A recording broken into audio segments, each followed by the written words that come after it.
is they don't enable performance metrics and don't manually check the settings in the menu, because that's cheating. Can I watch the benchmark? Because there's a scene there at the start. No, you can't, because one is RTX. Yeah, right. One's gonna perform way better.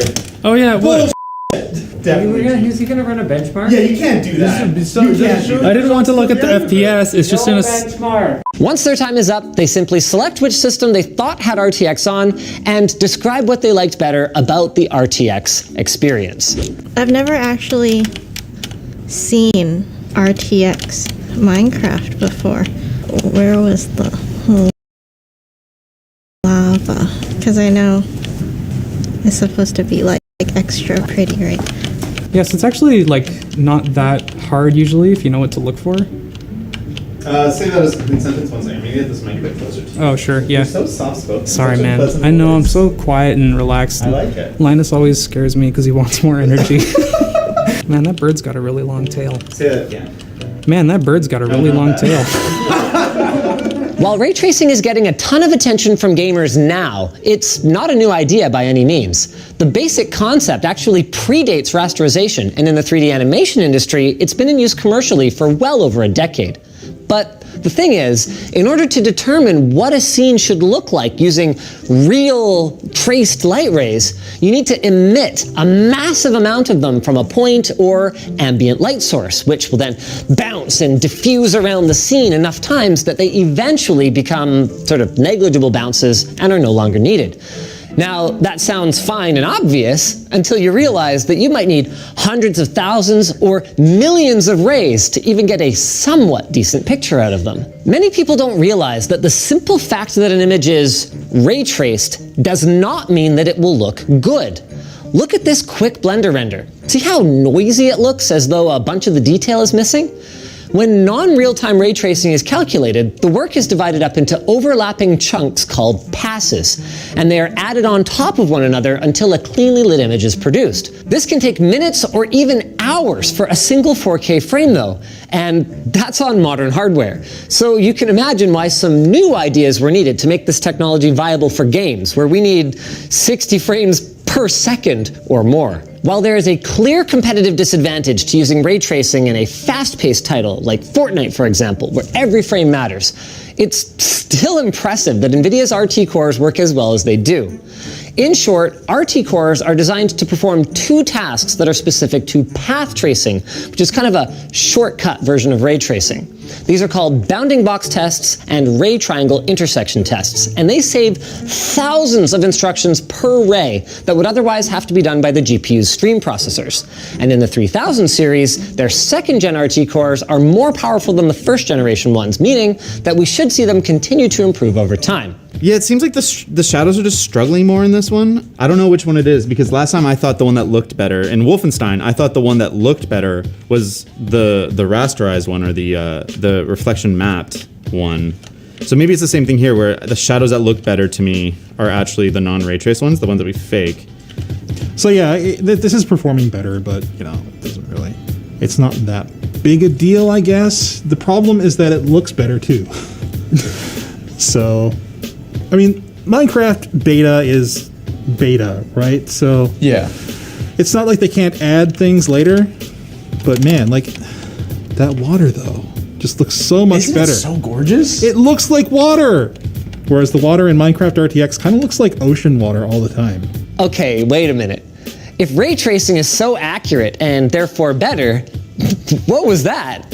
How could any test subject fail to tell the difference, or worse, prefer the traditionally rendered method? Think of ray tracing as a final boss that's impossible to beat, because that's what it was for years.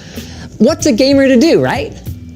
Cheat. Now, obviously, we're talking game developers, so I don't mean getting a subscription to GamePro magazine here, but rather I mean building techniques of clever tricks that allow you to fake realistic rendering. These altogether have come to be known as rasterization. Raster rendering means that a lot of the lighting, shadows, reflections, and other visual elements are baked into the level geometry and handled with packages of processing and effects on a per pixel level. These are called shaders. Over the years, these techniques have become more complex and refined, allowing things like dynamic shadows in real time by using clever projection mapping, as well as tricks like more advanced dynamic reflection mapping. But the core idea of tricking the player into thinking that the lighting is being handled in real time has remained the same throughout all of these innovations. God, this is like really hard to tell the difference. And I don't really feel like there's like a huge performance drop. Like, what GPU are we using? 3080 or 3090? 3080s. So I'm like right now creating a harsh shadow, like a pretty direct reflection of the sun on here on the water. And let's switch back to system number 1. They look pretty similar. I don't really spot a difference right now. As you can see, these cheats or tricks that game developers use have become so good that they're kind of an obstacle to real-time ray tracing catching on, even though that final boss is actually beatable. Reflection maps are an excellent example of this fake-it-till-you-make-it approach.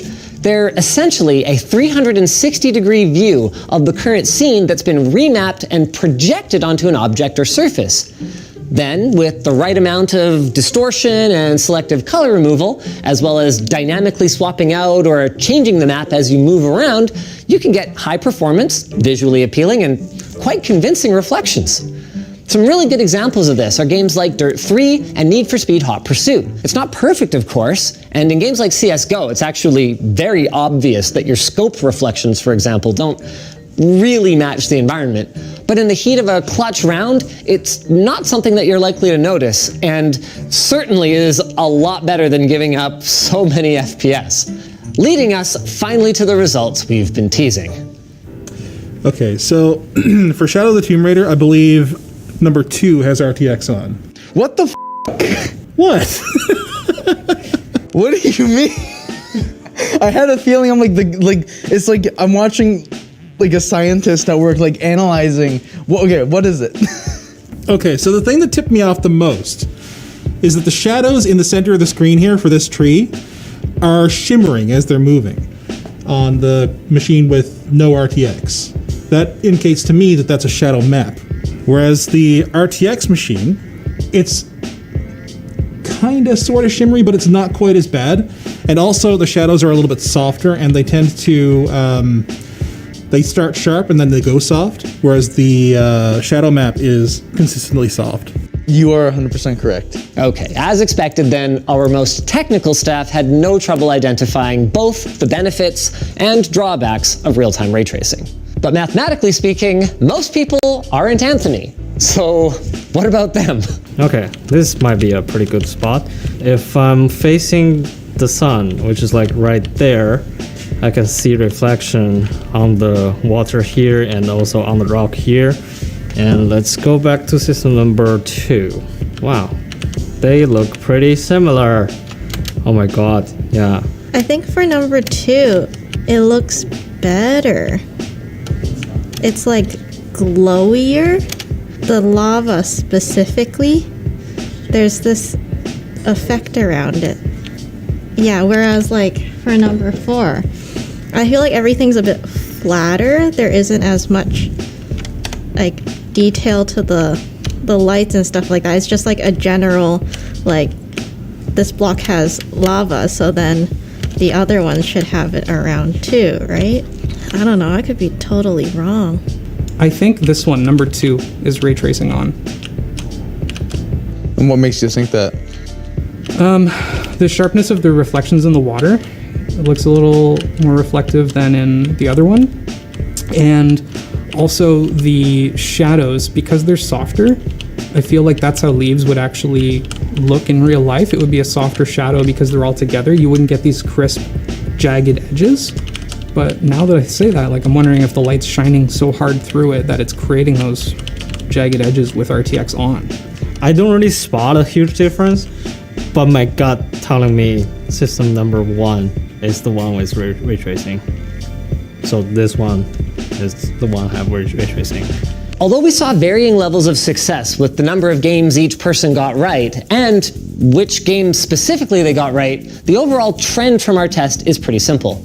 The people with any knowledge of 3D rendering, and especially with first-hand experience gaming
gaming on RTX at home were way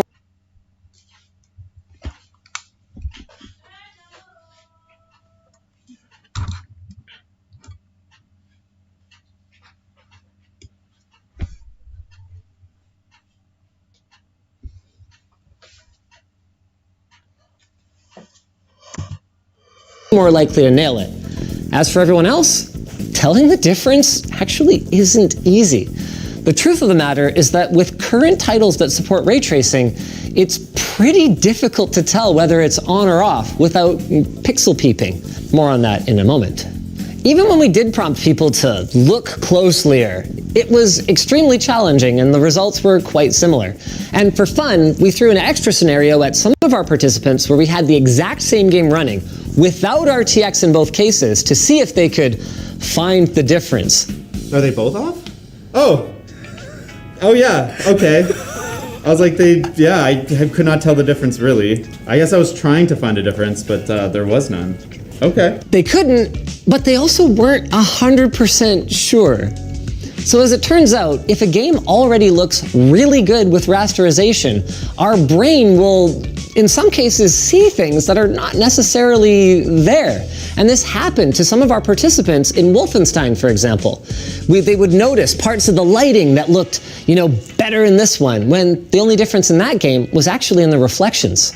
Bottom line then, is NVIDIA selling snake oil with RTX? Absolutely not. What kind of question is that? I mean, in games like Minecraft for Windows 10 and the upcoming Metro Exodus Enhanced Edition, it is clear how much of a difference it can make to the atmosphere of a game. And in the long term, ray tracing is a huge boon to game developers as well.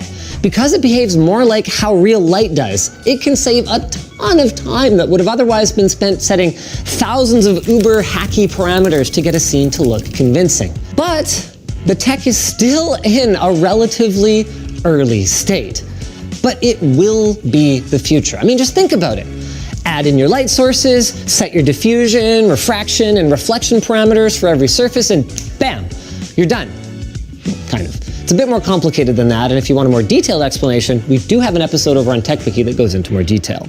But with all of that said, it's clear from our experiment today that in the right hands, rasterization is still a potent tool, and this industry transition is going to take many years to complete. So maybe don't feel too bad if you still haven't managed to get your hands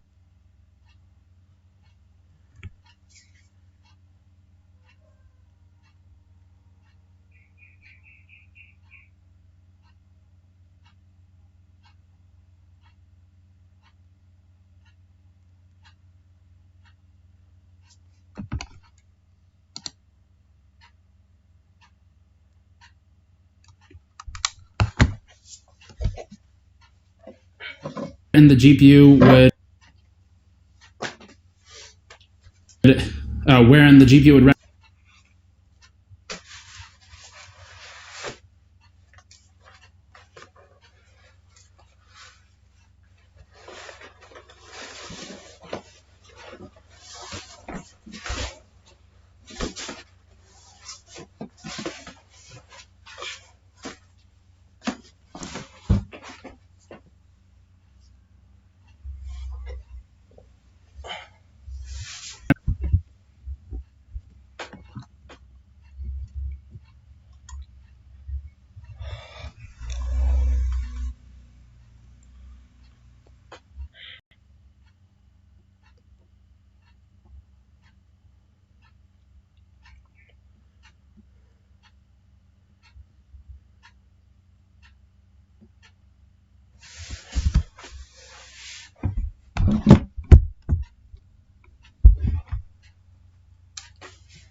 What does exist, however, did you hear that?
They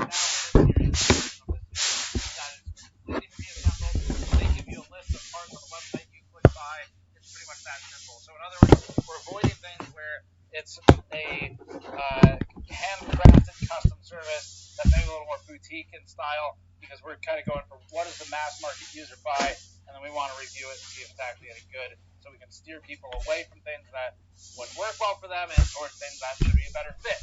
So that's what we did for this. We got a whole series on it. Playlist is in the description below. I'm not going to talk through the entire recap of what we looked at so far, but it's been tracked by two. One was from Skytech and one was from ABS. That was the Challenger, which was $1,000, the fierce competitor for this thing. This is $1,400. That puts it just below the HP Pavilion, which was $1,430 that we reviewed, and the $1,050 Lenovo P5 that would be just above it. As we get into the benchmarks for these things, just a quick note that we buy all these pre-builds ourselves. If you'd like to support us as we continue to spend many thousands of dollars on pre-built systems of questionable quality, some of them have been good, then you can go to store.gamersaccess.net and grab something like one of our teardown toolkits. These are in stock and shipping now. Components, water block installation, things of that nature, and a computer. Okay, let's start out with the teardown. We'll go from there. They're almost like going to get this thing on this one. So this is the system at this point, but at this point in the video, I have not actually looked internally yet. The front is obviously the biggest thing that concerned us when we first bought this case. It is completely lacking really any type of access to air. This is just, it's all plastic. It looks like it's got a little bit of dents, but there's not a clear path for air to get in. And so there's nothing on the bottom, there's nothing on the top, nothing on the sides here. There's no air getting in the front at all. What does exist, however, you hear that?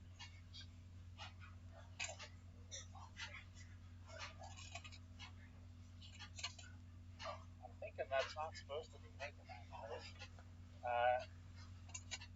So we have a loose screw. Like a lot of them, but there's a loose screw specifically in this computer. The side has ventilation on it, and that's about the most that you can ask for ventilation on this case. Let's see what the rattling is.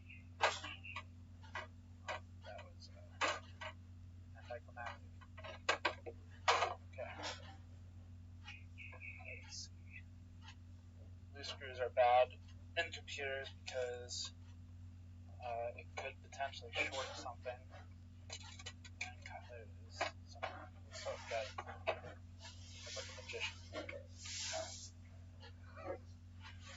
Alright, so let's take a closer look internally.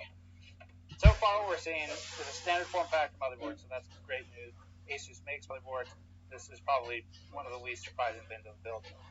The power supply, so we've got EPS 12-volt cable over here. This is actually really taut. Probably should be a little bit more slack there, just so it doesn't drain it and shipping. But anyway, that's a standard 8-pin cable.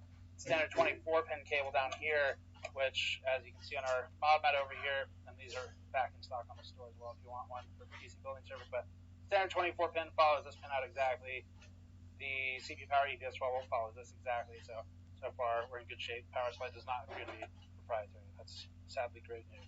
In the back, we have not a 120mm fan. So there is one fan in this whole crazy thing, and it looks like it's a 90mm fan for exhaust. There's another about the same size for the CPU power cooler, which appears to be an AMD old AMD stock cooler.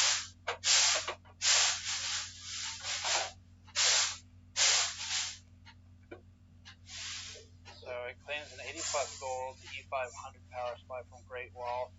People like to jump on the name Great Wall because, I guess, low-hanging fruit, but just to be clear, they do actually manufacture a good portion of the power supplies on the market, including Corsairs. So Great Wall is a supplier. They supply a lot of the big-name brands that you buy from anyway. And actually, they made the Walmart one.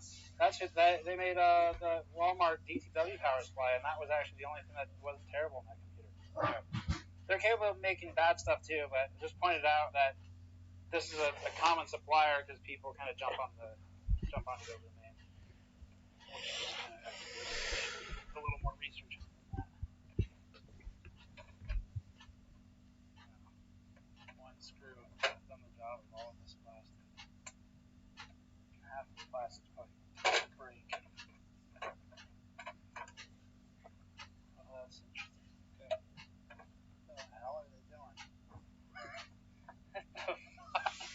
This is like an arts and crafts project.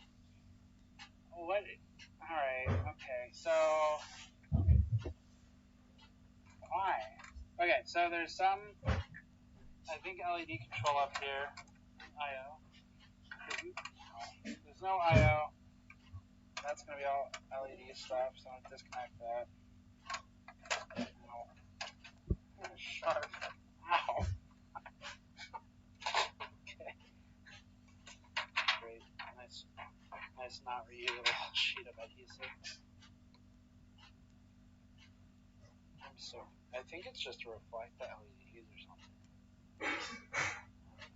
I think they're trying to reflect the LEDs or create a darker back so that the lights look cooler or something. Anyway, we'll put that back. Time to start taking apart. Time to start taking apart the rest of this. All those are useless. You can tell this is a chassis that's been retooled. Well, not even retooled. Not been retooled. You can tell there's a chassis that we're using and sticking a different front on it. See if we have one skinny enough to get through here. Nice.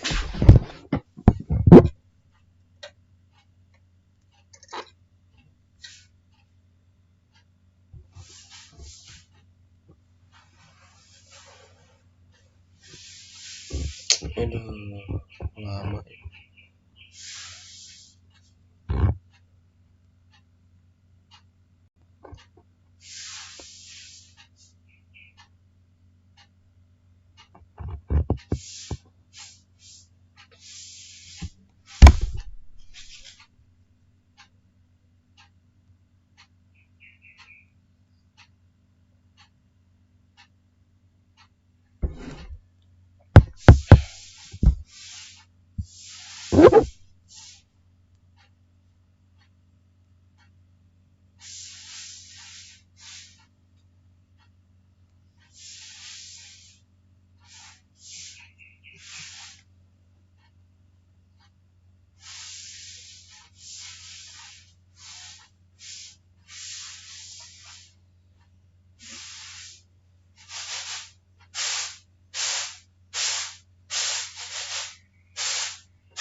Goblok anjing tolol. Ratna dan Irfan. Kali ini kita nggak di Irfan ya guys, sama Ratna. Oh Ratna, kenapa lu pilih Irfan?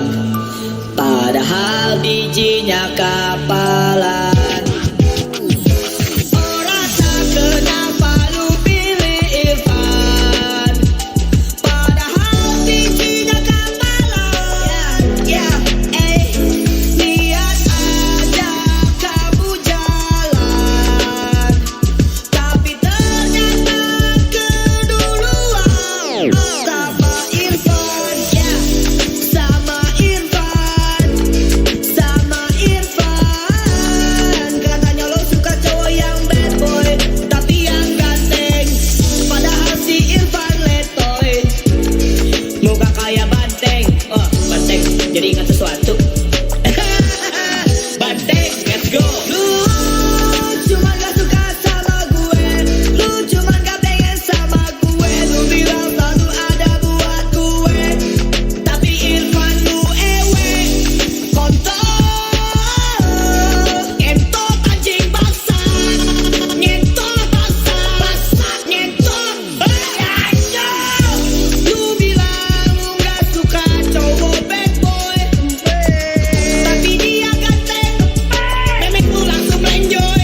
Kontol, lu tak kontol anjing, ngentot, memek lu lebar bangsa. Astagfirullah. Oh Ratna, kenapa lu pilih Irfan? Irfan kontol, padahal bijinya kapalan. Bijinya kapalan bangsat. Niat aja kamu jalan, lu gak mau gua traktir ke Jeko anjing. Ternyata keduluan sama Irfan. Kenapa lu pilih Irfan padahal mukanya kayak Toman sekalian? Dakian gak suka ke pengajian, suka minum minuman modal 30 ribuan. Buat bisa pergi jalan berharap bisa dibayar makan, modal kontol buat jalan sungguh kasihan. Padahal cantik tapi rada goblok ya kan. Ya mang bangsat si Irfan anjing cocok. Lu cuman gak suka sama gue, lu cuman gak pengen sama gue. Lu bilang selalu ada buat gue, tapi Irfan lu ewe, sungguh puki ayam lebar kontol jembut ayam. Ewe, kundul anjing. Kundul.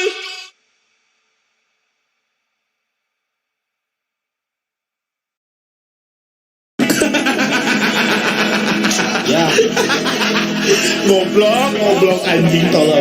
Ratna dan Irfan. Kali ini kita nggak di Irfan ya guys, sama Ratna. Oh Ratna, kenapa lu pilih Irfan? Padahal bijinya kapalan. Oh Ratna, kenapa lu pilih Irfan? Padahal bijinya kapalan. Niat aja kamu jalan, tapi ternyata keduluan sama Irfan.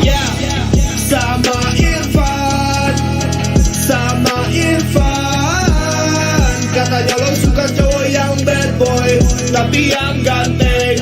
Padahal si Irfan letoy, Muka kayak banteng. Oh banteng, jadi ingat sesuatu. Banteng, let's go. lu cuma gak suka sama gue, lu cuma gak pengen sama gue. Lu bilang selalu ada buat gue, tapi Irfan lu ewe, kontol, ngentot anjing bangsat, ngentot bangsat. Lu bilang lu gak suka cowok bad boy, tapi dia ganteng, memek lu langsung enjoy. Kontol, lu tak kontol anjing, ngentot.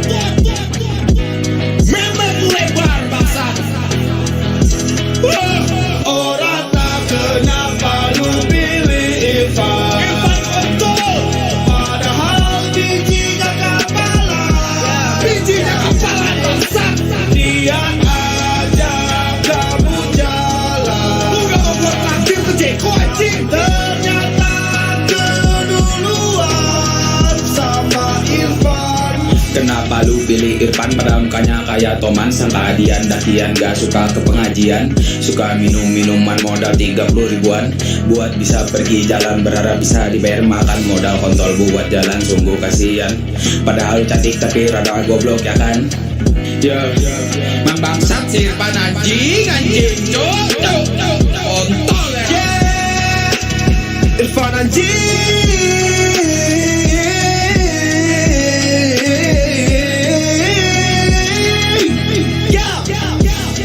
Sungguh buki ayam lebar kontol jembut ayam. Kundul anjing.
have over 50 Reflex mice and monitors from 16 partners.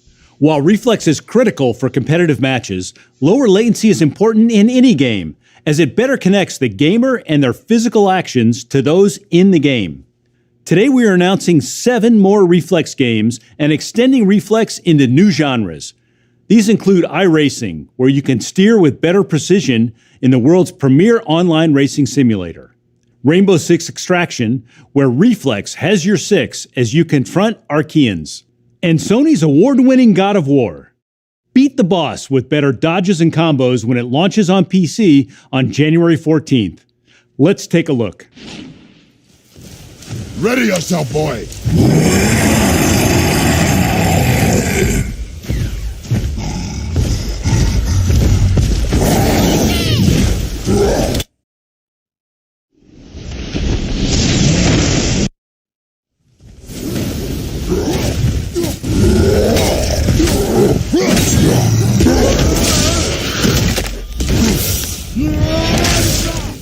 With the global growth in esports, the demand for esports displays has been doubling each year. We believe the time is right to take esports to a new level. Today we are announcing a new category of esports displays: 1440p 27-inch G-Sync and up to 360 Hz, with new esports vibrance and reflex latency analyzer. These displays are also dual format. They can switch to 1080p 25-inch if that's preferred for certain games. Here's Seth to fill in the details. 1080p displays have ruled esports for over a decade, as the lower resolution has enabled higher frame rates and faster refresh rates. But our research shows that larger, higher resolution panels improve aiming performance, providing larger and more detailed targets to acquire. In fact, 1440p 27-inch displays can improve aiming by up to 3% over traditional 1080p 24-inch displays. For competitive gamers, that's huge. With today's high-end GeForce RTX GPUs rendering esports games well above 360 FPS at 1440p, the industry is primed for a change. Today, NVIDIA is announcing a new class of 1440p 27-inch G-Sync esports displays. These displays feature industry-leading refresh rates up to 360 Hz for the smoothest, lowest latency gaming. Esports-tuned Vibrance color profiles powered by mini LED backlights and oxide transistors make targets pop from the screen. An enhanced, easier-to-use Reflex Analyzer automatically measures system latency, so gamers can head into competition with full confidence in their PC's performance. And if gamers still want to play a match at 1080p, the monitor features a special dual-format 25-inch 1080p mode. The future of esports monitors is here, with new displays available soon from AOC, Asus, MSI, and ViewSonic. A decade ago, we introduced the 50 class GPU, offering gamers great performance on the latest architecture at an affordable price. It was the first step up into GTX gaming. In fact, 3 of the top 5 GPUs on Steam are GTX 50 class, and one of the most successful is the GTX 1050. When it was released in 2016, the GTX 1050 could power the top games of the time at over 60 frames per second. But the production value of games continues to rise, and modern games need much more GPU horsepower. The GTX 10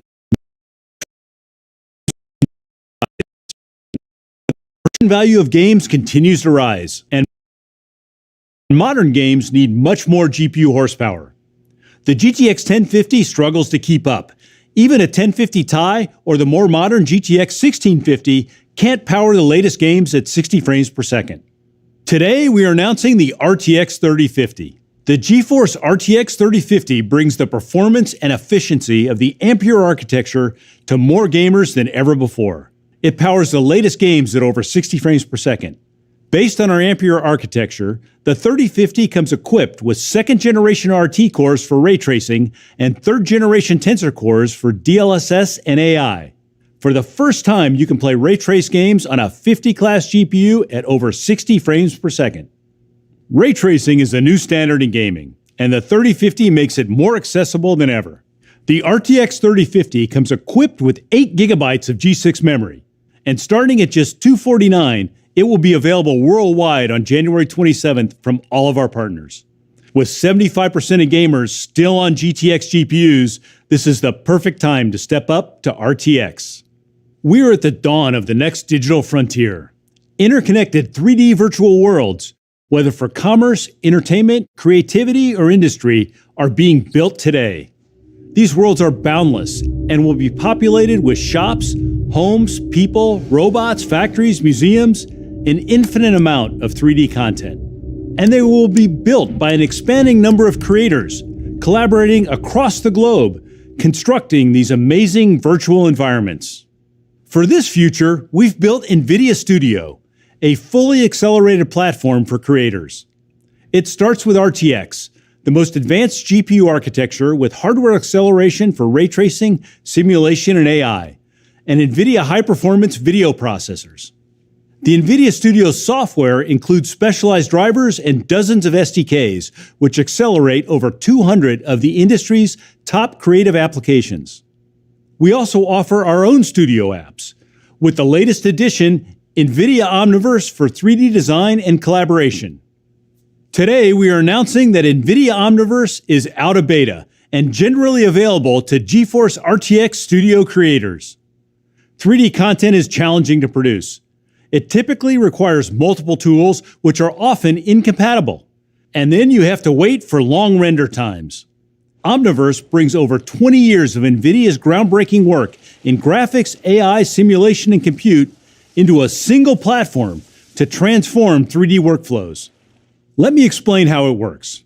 Omniverse connects independent 3D design worlds together into a shared virtual space. The connecting language of Omniverse is USD, or Universal Scene Description, which you can think of as the HTML of 3D worlds.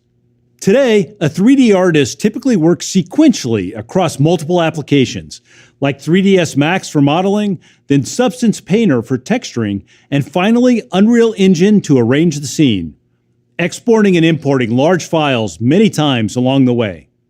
With Omniverse, artists connect their apps and then compose the combined scene using Omniverse Create. Once in Omniverse, an artist can draw on NVIDIA's superpowers, like physics, which can let artists use true-to-reality simulations that obey the laws of physics, and RTX Renderer to see the scene in real time, fully ray-traced or path-traced. Omniverse also lets you collaborate with another artist, from across the room or across the globe, connecting their favorite apps into a single shared scene. Changes made by one designer are reflected back to the other artist, like working in a cloud-shared document, but in 3D. This is the future of 3D creation and how virtual worlds will be built.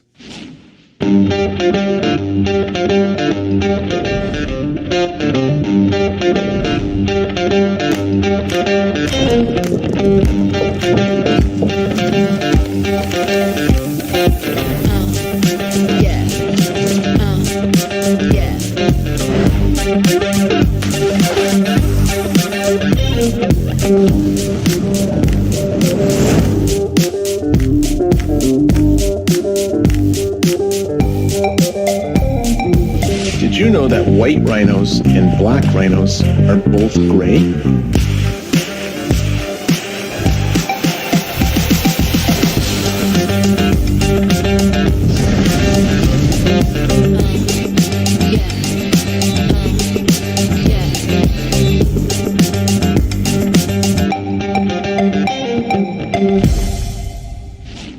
We are partnering with over 40 ISVs to transform 3D workflows.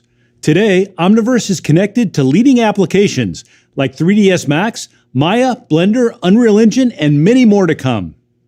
We now have several new additions to Omniverse. Today, we are announcing an even easier way for artists to collaborate with Nucleus Cloud. Now in early access, Nucleus Cloud simplifies Omniverse scene sharing. It's one click to collaborate, and your entire 3D scene is online. Leading 3D marketplaces are now featuring Omniverse-ready assets. Check out the collection of free assets now available in the Omniverse launcher. Omniverse Machinima has been a big hit with creators who love to game. It lets you remix and recreate your own game cinematics with thousands of game assets and environments. We are now adding MechWarrior 5 and Shadow Warrior 3 assets to the Machinima library. Audio to Face is a revolutionary AI-enabled app that easily animates a 3D face with just an audio track. We are now supporting blend shape and direct export to Epic's MetaHuman. AI powered by NVIDIA Studio opens up new capabilities for creators. Individual artists can now do the work of large teams. Application developers are quickly embracing the power of AI for content creation. Adobe Lightroom adds AI to quickly create detailed masks around subjects. Topaz Labs Video Enhance AI uses AI to upscale videos retaining higher details than traditional upscaling algorithms. Adobe 3D Substance Sampler uses AI to generate high-quality photoreal 3D materials from photographs. And Notch uses NVIDIA Maxine pose estimation to enable creators to drive a full-body rig with a single webcam. NVIDIA Studio also features Canvas, our application that instantly converts brushstrokes into photorealistic images. Today we are announcing a major update to the Canvas AI. Built from NVIDIA's Gauguin 2 research, the latest app produces images that are 4 times higher resolution, with more detailed elements. It also adds new materials like flowers and bushes. The new Canvas app is available free to download at NVIDIA.com. Gamers and creators have made GeForce high-performance laptops the fastest-growing category in PCs. In the last year alone, 35% more RTX laptops were sold, and creators have fueled a 3x jump in studio laptop sales. We are announcing over 160 new laptops, all built around our RTX 30 series GPUs. They include a wide range of form factors, like dual-screen, easels, and convertibles. There are new 14-inch portable powerhouses and even more G-Sync and 1440p displays. As more gamers and creators turn to laptops for their primary PC, performance expectations continue to increase. At the same time, they are demanding sleek form factors and longer battery life. In 2017, we reimagined gaming laptop design with an extreme focus on efficiency. We developed a system design approach that delivers high performance in thin gaming and studio laptops. We called it Max-Q. It has fundamentally changed how laptops are built. With the help of AI, we optimize everything: the GPU, CPU, fans, display, board design, laptop construction, even optimal settings for games. Today, we are announcing the 4th generation Max-Q technologies. Let me show you what we've done. On laptops, power is shared between the GPU and CPU. CPU efficiency is critical for maximizing performance, so we developed CPU Optimizer. We've worked with CPU vendors to create a new, low-level framework, enabling the GPU to further optimize the performance, temperature, and power of next-generation CPUs. As a result, CPU efficiency is improved and power is transferred to the GPU for more gaming performance. For creators and students who rely on compute-heavy apps like Adobe Premiere, Blender, or MATLAB, we've developed rapid core scaling. It enables the GPU to sense the real-time demands of the application and use only the cores it needs. This frees up power that can be used to run the active cores at higher frequencies, delivering up to 3 times more performance for intensive creative work on the go. On top of the great performance, laptop gamers also want more battery life. Battery Boost 2.0 has been totally re-architected. Now, AI controls the whole platform, finding the optimal balance of GPU and CPU power usage, battery discharge, image quality, and frame rates, all in real time. The result is great playability on battery, with up to 70% more battery life. Our 4th generation of Max-Q technologies with CPU Optimizer, rapid core scaling, and Battery Boost 2.0 continues our commitment to bring thin, high-performance laptops to gamers and creators. Today, we are announcing the RTX 3080 Ti laptop GPU, bringing the flagship 80 Ti class of GPUs to laptops for the first time. Featuring 16 gigabytes of the fastest GDDR6 ever shipped in a laptop, the RTX 3080 Ti delivers higher performance than the desktop Titan RTX. RTX 3080 Ti laptops start at $2499. The RTX 70 family is our fastest growing class of laptop GPUs. Introducing the RTX 3070 Ti. It's 70% faster than the RTX 2070 Super laptops and delivers 100 frames per second at 1440p. RTX 3070 Ti laptops start at $1499. And laptops powered by both of these new GPUs will be available starting February 1st. For creators looking for the best laptop for your work, we are also announcing new NVIDIA Studio laptops.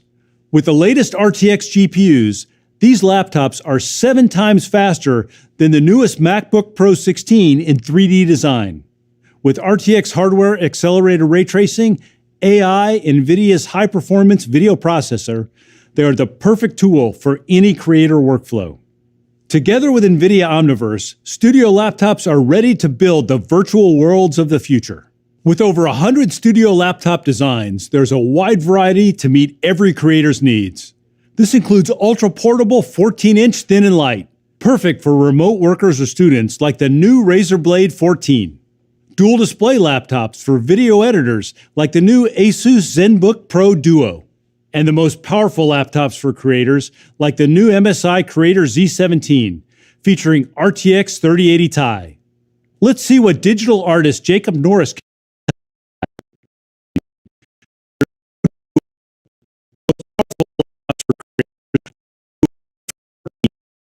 or students like the new perfect for remote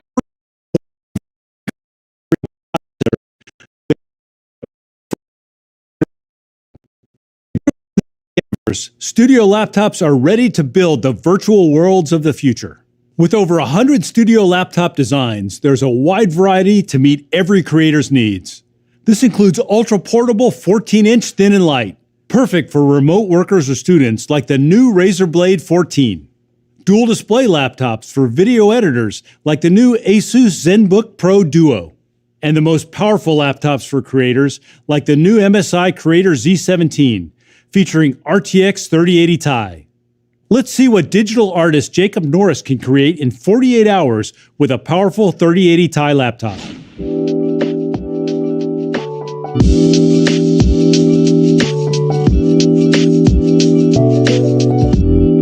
So my name is Jacob Norris. I'm a 3D environment artist working in games and films. Gaming does inspire a lot of the artwork that I create. Games I'm playing now, games I've played in the past. I actually get a lot of the inspiration for what I want to work on while I'm traveling. Having a laptop with me with a nice big screen, a nice powerful GPU that allows me to work in all the 3D programs I need, just helps me to get my ideas out as they're coming to me. NVIDIA reached out to me with the opportunity to test out this new laptop, the Razer Blade 17. I'm going to create a couple scenes with it. It's got a NVIDIA GeForce RTX 3080 Ti in this thing, so it's going to be pretty powerful. All right, let's do it. Sweet.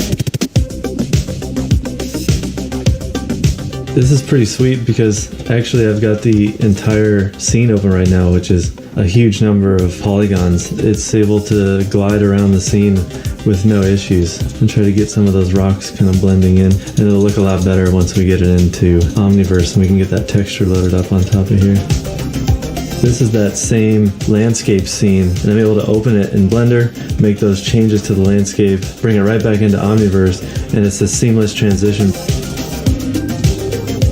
And I'm able to just drag and drop in this dune buggy character that I got from my friend. We can start playing with some of the sunlight inside the space. And the shadows just change instantly. It's kind of fun. Alright, so I got the camera in, animations in. Let's try this out and see how it works.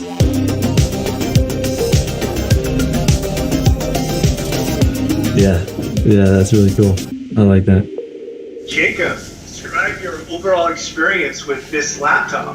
I wish you had given this thing to me sooner. My life would have been way easier. We were able to easily render all this stuff, no problem, inside of Omniverse in such a short amount of time. I feel like I can go anywhere with it and still am able to produce the quality artwork that I can go anywhere with it. And still am able to produce the quality artwork that I could do at home.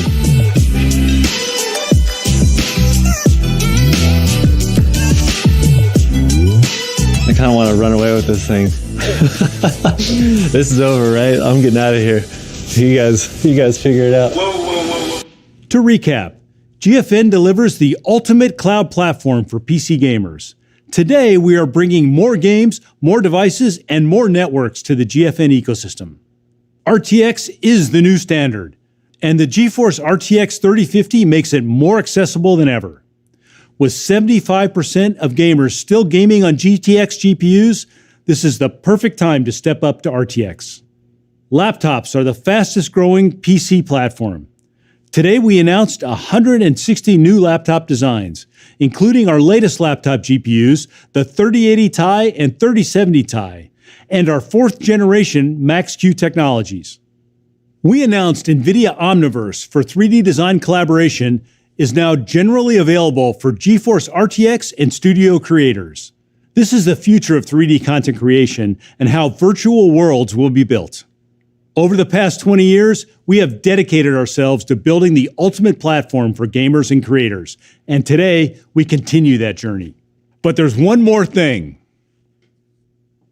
The RTX 3090 Ti, a monster GPU, 40 shader teraflops, 78 RT teraflops, 320 tensor teraflops, 24 gigabytes of 21 gigabit per second G6X memory, the fastest ever. The RTX 3090 Ti, our next BFG PU. Tune in later this month for more details. Now, let me hand it over to Ali Khani. Thanks, Jeff. I'm here to talk about autonomous vehicles. It's perhaps the most intense AI challenge, but it's also one with the greatest benefits to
all over the place.